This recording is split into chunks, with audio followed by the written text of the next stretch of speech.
ان الدعاء ينفع مما نزل، جو تکلیفیں نازل ہو چکی ہے، جو مصائب تمہیں لاحق ہو چکی ہے، اس کے لیے بھی دعا نفع بخش ہے، اس کے لیے بھی دعا نفع بخش ہے۔ دعا کرو گے اللہ تبارک و تعالی تمہاری ان پریشانیوں کا ازالہ کر دے گا، دفع کر دے گا، رفع کر دے گا، ختم کر دے گا۔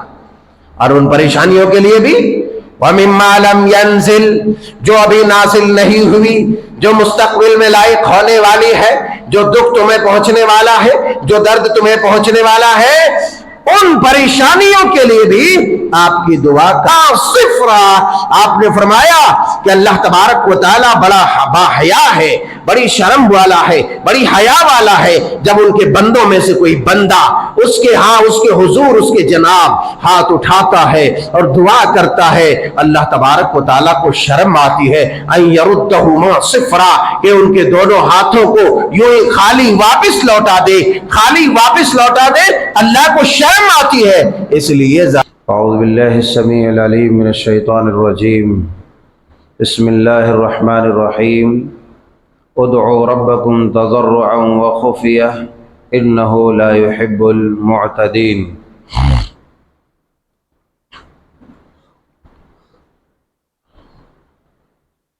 دعا اللہ تبارک و تعالیٰ کی بڑی ہی اہم عبادت ہے، اور گزرتے ایام کے ساتھ ساتھ دعا کا سلسلہ ہمارے یہاں بہت ماند پڑ رہا ہے۔ دعا کو غرض یہ کہ ہم معمولی نگاہوں سے دیکھتے ہیں کہ یہ دعا کوئی بہت اہم اور خاص شے نہیں ہے، حالانکہ اللہ کے پیارے حبیب علیہ السلام نے دعا کو عبادت قرار دیا۔ الدعاء هو العبادہ، بلکہ ایک روایت کے اندر جو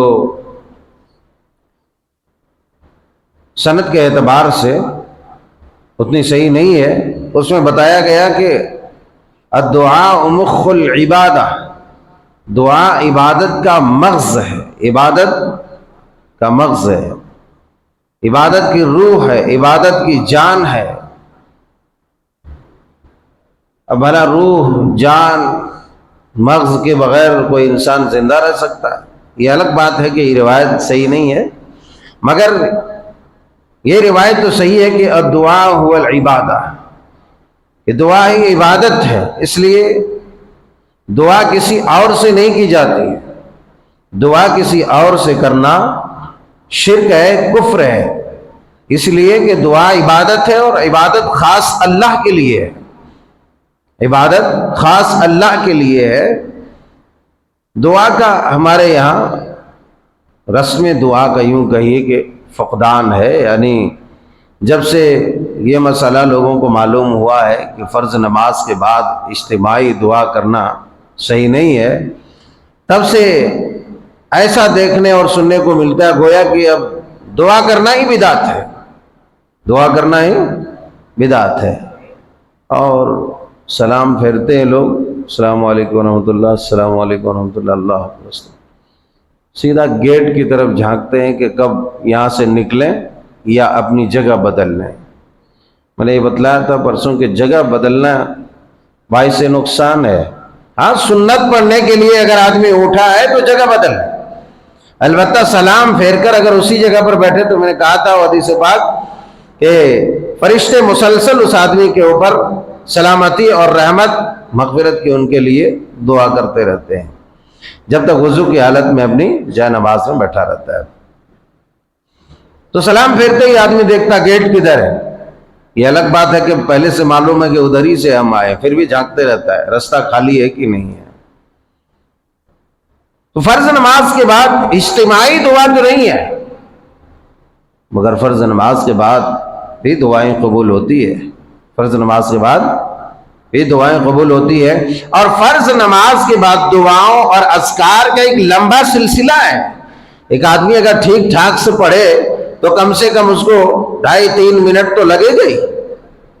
فرض نماز کے بعد جو اذکار اور جو دعائیں ہیں اگر وہ صحیح طریقے سے پڑھنے میں آئے تو کم سے کم 2.5 منٹ 3 منٹ اس کو لگے گا، مگر سلام پھیرتے ہی ہم بھاگ جاتے ہیں۔ اللہ والے فرض نماز کے بعد اب وہ لوگ بھی غلط کرتے ہیں، کچھ لوگ کہتے ہیں السلام علیکم اللہ اکبر استغفر اللہ وانت السلام ربنا آتنا فی الدنیا اور زور زور سے پکار کر دعا کرنے لگتے، یہ صحیح نہیں ہے۔ فرض نماز کے بعد باقاعدہ اذکار ہے، وہ لسٹ میں دیکھو کم سے کم اتنی دعا پڑھے، وہ بینر لگا ہوا ہے نا فرض نمازوں کے بعد کے اذکار، کم سے کم اتنی دعا آدمی پڑھے۔ اس کے بعد آدمیوں کو ہاتھ اٹھا کے دعا کرنا، ہاتھ اٹھا کے کرے، ہاتھ نیچے کر کے کرنا ہے کرے، جیسا کرنا ہے کرے، نہیں کرنا ہے تو مت کرے، مگر یہ کہ دعا ہے فرض نماز کے بعد، اور یہ دعا کا فقدان نہیں ہونا چاہیے۔ ام المومنین عائشہ صدیقہ رضی اللہ تعالی عنہ بیان فرماتی ہیں کہ ذات لیلۃ، ایک روز رسول اللہ صلی اللہ علیہ وسلم نے دعا کی، آپ نے دعا کی، دعا رسول اللہ صلی اللہ علیہ وسلم ذات لیلۃ ثم دعا، آپ نے دعا کی اور پھر دعا کی اور پھر دعا کی اور دعا کرتے رہے، اللہ اکبر، آپ نے دعا کی اور پھر دعا کی اور پھر دعا کی، یعنی آپ دعا کرتے رہے مسلسل، پوری رات آپ دعا کرتے رہے۔ دعا کتنی اہم ہے، دعا ہی عبادت ہے، اور دعا سے ہمارے مسائل حل ہوتے ہیں، دعا سے ہمارے مسائل حل ہوتے ہیں۔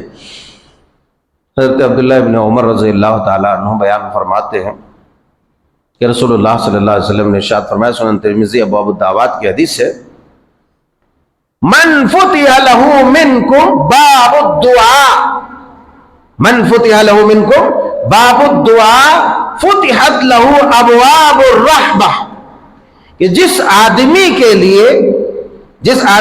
لیے دعا کے دروازے کھول دیے گئے یا جس کو دعا کی توفیق دے دی گئی، اس آدمی کے لیے رحمت کے دروازے کھول دیے گئے۔ مطلب یہ ہوا کہ جس آدمی کو دعا کی توفیق مل گئی، اس آدمی کی دعا بارگاہ رب العزت میں اس کی رحمت سے، اس کے فضل و کرم سے مقبول ہوئی، اللہ تبارک و تعالیٰ قبول کر لیتا ہے۔ اور آگے آپ علیہ السلام نے ارشاد فرمایا، ما سئل اللہ شیئا یعنی احب الیہ من ان یسأل العافیہ، کہ اللہ تبارک و تعالیٰ کو جو آدمی دعا کرتا ہے، ان دعاؤں میں سب سے زیادہ محبوب اور پسندیدہ دعا یہ ہے کہ آدمی دنیا اور آخرت کی عافیت کا سوال کرے، دنیا اور آخرت میں عافیت کا سوال کرے، اللہ سے کہے کہ اللہ ہمیں دنیا میں بھی عافیت عطا فرما اور آخرت میں بھی عافیت عطا فرما۔ آپ نے دوسری روایت میں فرمایا صلی اللہ العافیہ فی الدنیا والآخرہ، آپ دنیا اور آخرت میں عافیت کا سوال کریں۔ آپ اس طرح کہہ سکتے ہیں، اللہم انی اسألک العفو والعافیت فی الدنیا والآخرہ، اللہم انی اسألک العفو والعافیت فی الدنیا والآخرہ، اے اللہ میں دنیا اور آخرت میں عافیت کا سوال کرتا ہوں، دنیا اور آخرت میں۔ دعا کیا ہے؟ حضرت رسول اللہ صلی اللہ علیہ وسلم ارشاد فرماتے ہیں، ان الدعاء ينفع مما نزل ومما لم ينزل فعلیکم عباد اللہ بالدعاء، اے لوگو دعا یہ ہے کہ جو آفات، جو مصائب، جو پریشانی، جو دکھ، جو درد، جو بیماری، جو کرب نازل ہو چکی ہے، جو تکلیفیں نازل ہو چکی ہے، جو وبائیں اور بلائیں آ چکی ہیں تمہارے اوپر، اس کے لیے بھی نفع بخش ہے۔ ان الدعاء ينفع مما نزل، جو تکلیفیں نازل ہو چکی ہے، جو مصائب تمہیں لائق ہو چکی ہے، اس کے لیے بھی دعا نفع بخش ہے، اس کے لیے بھی دعا نفع بخش ہے۔ دعا کرو گے اللہ تبارک و تعالیٰ تمہاری ان پریشانیوں کا ازالہ کر دے گا، دفع کر دے گا، رفع کر دے گا، ختم کر دے گا۔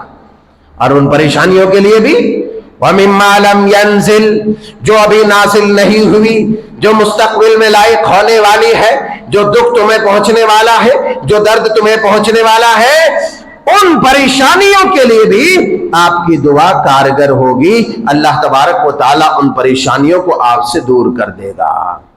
اتنی بڑی بات ہے، ان پریشانیوں کو دور کر دے گا اللہ تبارک و تعالیٰ۔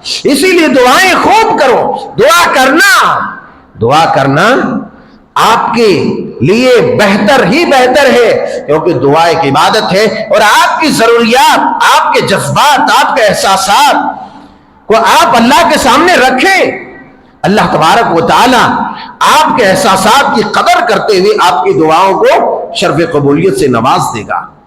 اذان کے بعد ہم ادھر سے ادھر گپیاں ہانکتے رہتے ہیں، وقت ضائع کرتے ہیں، ادھر ادھر دیکھتے رہتے ہیں۔ اللہ والو، اذان کے بعد آپ مسجد میں ہیں، مسجد میں اذان کے بعد ہاتھ اٹھائیں بارگاہ رب العزت میں، اگر ہاتھ نہیں اٹھتا ہے مت اٹھائیں، ایسے ہی دعا کیجیے، اللہ تعالیٰ ایسے بھی دعا قبول کرتا ہے۔ مگر یہ کہ ہم ادھر ادھر دیکھتے رہتے ہیں، گھڑی دیکھتے رہتے ہیں، کب جلدی سے جماعت کا وقت ہوگا، کب جماعت کا وقت ہو ہی جائے گا، جماعت کھڑی ہو ہی جائے گی، لیکن آپ کو جو وقت ملا ہے لا يرد الدعاء بین الاذان والاقامہ، آپ نے فرمایا اذان اور اقامت کے درمیان دعائیں رد نہیں ہوتی ہے، آپ دعا کریں۔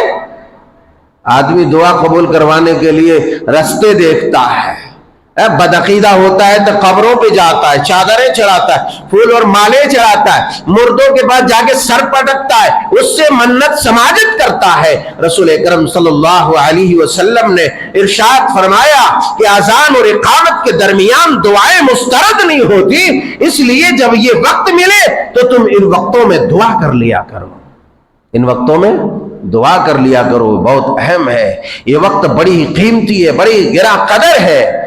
آدمی کو دعا کا اہتمام کرنا چاہیے، اور دعا کا اہتمام اگر ہاتھ اٹھا کے کرتا ہے، سنن ابی داؤد کی اور دیگر کتب حدیث میں ہے، حضرت رسول اللہ صلی اللہ علیہ وسلم نے ارشاد فرمایا ان ربکم حی کریم، ان ربکم حی کریم، تمہارا پروردگار بڑا ہی باحیا ہے، بڑا ہی شرافت والا ہے، بڑا ہی کرامت والا ہے۔ ان ربکم حی کریم یستحیی من عبده اذا رفع یدیہ الیہ یردہما صفرا، آپ نے فرمایا کہ اللہ تبارک و تعالی بڑا باحیا ہے، بڑی شرم والا ہے، بڑی حیا والا ہے، جب ان کے بندوں میں سے کوئی بندہ اس کے حضور، اس کے جناب ہاتھ اٹھاتا ہے اور دعا کرتا ہے، اللہ تبارک و تعالیٰ کو شرم آتی ہے ان یردہما صفرا، کہ ان کے دونوں ہاتھوں کو یوں ہی خالی واپس لوٹا دے، خالی واپس لوٹا دے، اللہ کو شرم آتی ہے۔ اس لیے زیادہ سے زیادہ دعا کیا کرو، زیادہ سے زیادہ ہاتھ اٹھا کے دعا کیا کرو۔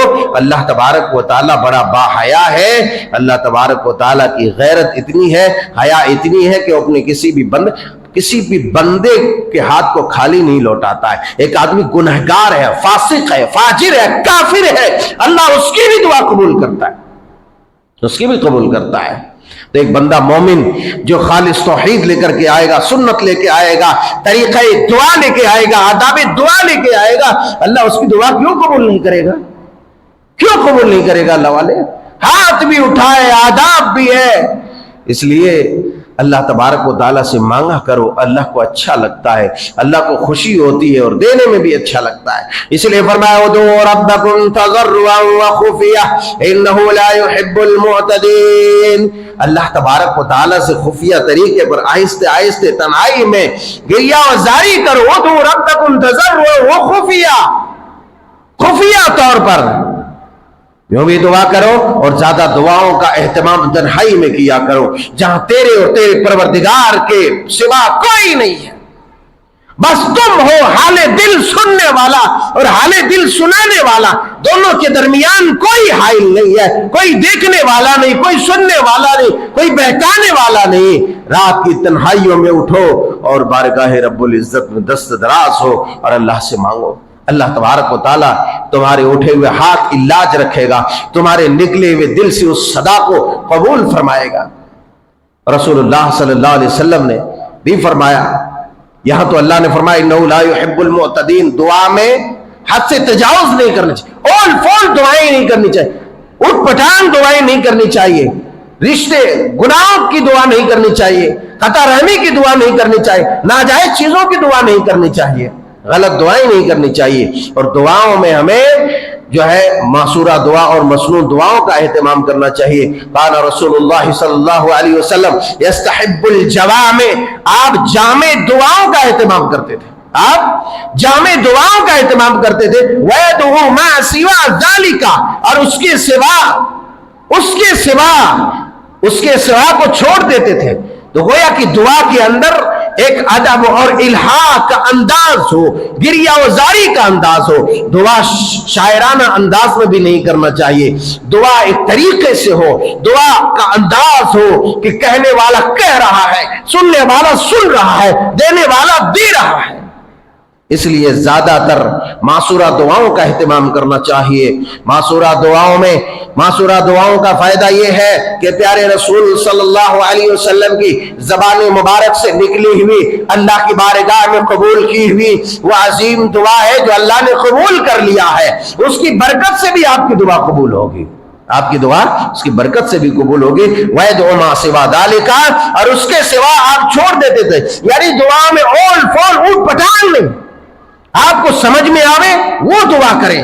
آپ سن رہے ہیں، سمجھ رہے ہیں، اللہ آپ کی پکار کو، اللہ کو تو معلوم ہے، مگر آپ کیا مانگ رہے ہیں کم از کم آپ کو معلوم ہونا چاہیے، آپ کو اس کا اندازہ ہونا چاہیے. ہم کیا مانگ رہے ہیں؟ سونے کا پہاڑ مانگ رہے ہیں یا مٹی کی ریت کے ڈھیر مانگ رہے ہیں؟ یہ ہمیں معلوم ہونا چاہیے. اور دعا کا ہر چند اہتمام کرنا چاہیے. اللہ کے پیارے حبیب علیہ السلام نے ارشاد فرمایا کہ جب تم دعا کرو، دعا کب کرو؟ عام حالات میں دعا کرو. عام حالات میں جب دعا کرو گے تو اللہ تبارک و تعالی ان یستجیب له عند الشدائد والکرب. جب عام حالات میں ہمیشہ تم دعا کرو گے، ہمیشہ دعا کرو گے تو اللہ تبارک و تعالی شدائد، پریشانی کے وقت، دکھ کے وقت، تکلیف کے وقت، مصیبت میں مبتلا ہوگے، تب اللہ تبارک و تعالی تمہاری دعا اور جلدی قبول کرے گا. اس لیے آپ علیہ السلام نے ارشاد فرمایا فَلْيُكْثِرِ الدُّعَاءَ فِي الرَّخَاءِ. جب عام حالات میں تم ہو تب بھی دعا کیا. آدمی کہتا ہے ارے کوئی ضرورت ہی نہیں تو کیا مانگے، نااہل کہیں کا، تمہیں ضرورت نہیں ہے تو فرشتہ ہے کیا؟ بے نیاز تو صرف اللہ کی ذات ہے، بے نیاز اللہ کی ذات ہے. باقی تمام مخلوقات کو اللہ کی رحمتوں کی ضرورت ہے. آپ کو نہیں چاہیے 10 لاکھ روپے، نہیں چاہیے 10 اولاد، مگر عافیت کا سوال کرو، رحمت کا سوال کرو. اسی لیے خوب دعاؤں کا اہتمام ہونا چاہیے. دعا کا سلسلہ ہمیں ختم نہیں کرنا چاہیے. یہی وجہ ہے کہ دعاؤں کے خاص اوقات بھی ہے. جمعہ کے دن کو ہم معمولی سمجھتے ہیں. جمعہ کے دن اللہ تبارک و تعالیٰ اپنی بارگاہ میں دعا قبول کرتا ہے. عصر کے بعد مغرب سے پہلے آپ دعا کریں، دعاؤں کا اہتمام کریں، باقاعدہ اپنے گھروں میں ماحول بنائیں. اس طرح ہم وقت گزار دیتے ہیں اور اتنی قیمتی جو ہے اتنے اوقات نکل جاتے ہیں، ہمارے کچھ پتہ ہی نہیں چلتا ہمیں. بہرحال دعا بہت اہم ہے اور دعا کا فقدان نہیں ہونا چاہیے. دعا جب عام حالات میں کریں گے، آپ مصیبت میں پھنسے رہیں گے، فوراً آپ کی دعا قبول ہوں گی.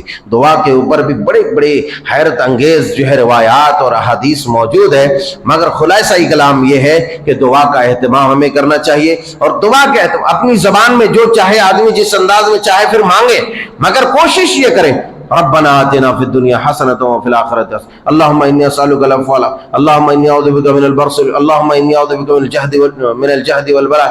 اور طرح کی جو ہے جو معصورہ دعائیں ہیں وہ سب دعائیں کرنی چاہیے. اس کے علاوہ بھی آپ کیا کریں، آپ اپنی زبان میں خوب دعا کریں، اپنے انداز میں، اپنے اطوار میں مانگیں. اور دعا میں ایک الہا ہو، جیسا کہ میں نے کل کہا تھا، آپ کا ہاتھ بلند ہو، پہلے اللہ کی حمد و ثنا، اس کے شایان شان بیان کریں، پھر درود پڑھیں، اور پھر جو چاہے مانگیں، جو چاہے مانگیں. اللہ تبارک و تعالی آپ کے اٹھے ہوئے یہ سمجھ کر کے مانگیں کہ میرا ہاتھ اٹھا ہے، اللہ با حیا اور با شرم ہے، میرا ہاتھ کبھی بھی خالی لوٹا ہی نہیں سکتا. میں نے کل بھی بتلایا تھا دعا کے 3 سٹیپس ہیں. ایک تو یہ کہ اللہ فی الفور دے دیتا ہے، دوسرا یہ کہ اللہ مستقبل میں دیتا ہے جب اس کو زیادہ ضرورت ہوتی ہے، تیسرا یہ کہ اگر دنیا میں نہیں دیا تو آخرت میں اللہ تبارک و تعالیٰ اس کو کیا کرتا ہے، جمع کر کے ذخیرہ حسنات میں اس کو شامل کر دیتا ہے. یہ دعا کے سٹیپس ہیں. لہٰذا آپ کبھی یہ نہ سوچیں کہ میری دعا قبول ہی نہیں ہو رہی ہے، میری دعا قبول نہیں ہوگی. جس نے ایسا شک ظاہر کیا فَادْعُوا اللَّهَ وَأَنْتُمْ مُوقِنُونَ، تم اللہ سے یقین کے ساتھ، کامل یقین کے ساتھ دعا کرو، اللہ تمہاری دعا رد نہیں کرے گا. اللہ رب العزت ذوالجلال والاکرام سے دعا ہے کہ مولا کریم ہم گنہگاروں کے اٹھے ہوئے ہاتھوں کے پروردگار تو لاج رکھ دے اور ہماری ٹوٹی پھوٹی حسنات کو تو قبول فرما. ہماری ٹوٹی پھوٹی عبادتوں کو تو قبول فرما میرے مولا، اور ہمیں دین ایمان ہدایت پر ثابت قدم رکھ۔ یا مصرف القلوب صرف قلوبنا على طاعتك ربنا تقبل منا انك انت السميع العليم وتب علينا انك انت التواب الرحيم آمين تقبل يا رب العالمين، واخر دعوانا الحمد لله رب العالمين۔